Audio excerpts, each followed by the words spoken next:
আকাশে গর্জন, গ্যালারিতে উন্মাদনা, আর সবুজ গালিচায় আজ শুধুই নীল রঙের দাপট। টি-20 বিশ্বকাপের অন্তিম লগ্নে আহমেদাবাদের নরেন্দ্র মোদী স্টেডিয়ামে আজ রচিত হলো এক নতুন ইতিহাস।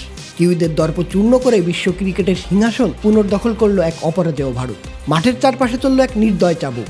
ভারতের ব্যাটিং মানে যেন আজ কোনো ধ্বংসাত্মক উল্লাস। সঞ্জু স্যামসাংয়ের উইলো থেকে যখন একের পর এক গোলার মতো শট বেরোচ্ছিল, তখন কিউই বলাররা ছিল কেবল অসহায় দর্শক।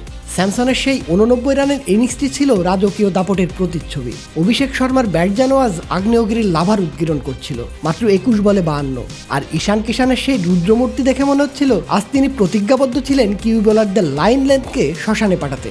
255 রানের সেই হিমালয় সম পাহাড় যেন নিউজিল্যান্ডের জন্য এক মৃত্যুকূপের সমান।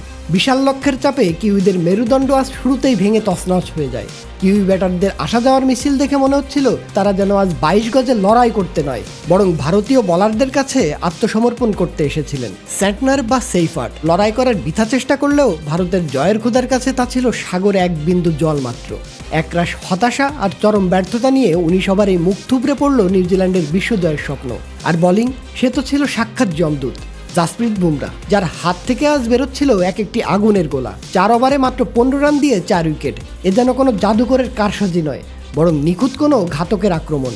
অক্ষর প্যাটেলের স্পিন পিচে নীল হলো নিউজিল্যান্ড, আর হার্দিক পান্ডিয়ার তাণ্ডবে কিউইদের পরাজয় হয়ে উঠল অনিবার্য। 96 রানের এই ঐতিহাসিক ব্যবধান চিৎকার করে বলছে টি-20 ক্রিকেট আজ থেকে এক নতুন সম্রাটের অধীনে। যাদের ব্যাটিংয়ে ছিল তাণ্ডব আর বোলিংয়ে ছিল প্রলয়, সেই টিম ইন্ডিয়ায় আজ বিশ্বসেরা। পরাজয়ের গ্লানিতে কিউইরা যখন ম্রিয়মান, তখন সারা বিশ্ব দেখছে নীল জার্সিধারীদের এই মহাবিজয়। ভারতের এই জয় কেবল একটি ম্যাচের জয় নয়, এটি একটি ক্রিকেটীয় সাম্রাজ্যের পুনরুত্থান। শাহিন রাব্বি, চ্যানেল বিডি স্পোর্টস।